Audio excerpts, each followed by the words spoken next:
In an age where social media captures everything we do, how can we learn from it? That's exactly what Morgan Lewis, first-year PhD candidate student who studies representation learning on dynamic networks with the Department of Computer Science at the University of Western Australia, is looking at.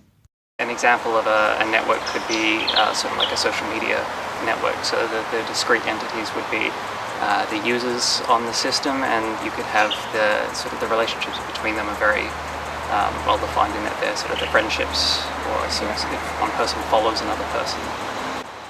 Your research, what are you hoping to get from it? What is your end result? So I started off, this whole process was sort of kicked off. I was interested in doing like emergency event detection on social media.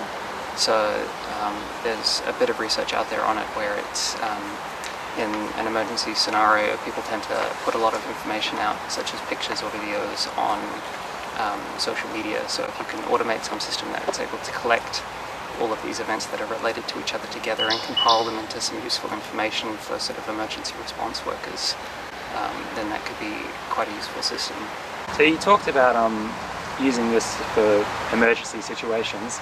So is there a current emergency situation where you guys have looked at where it could have been used in? So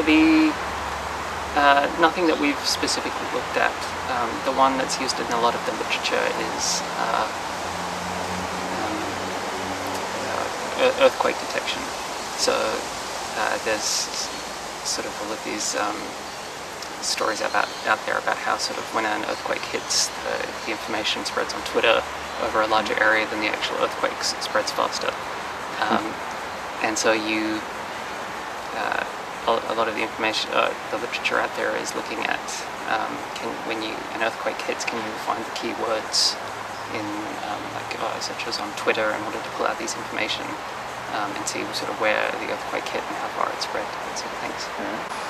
Once you finish your research, what is the end result? What do you hope that is going to happen from all of this?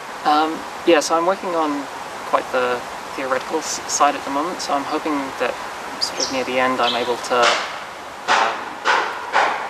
produce something that's able to help with sort of a practical or a real world problem or systems, so whether it's this emergency event detection or something that I haven't even thought of yet.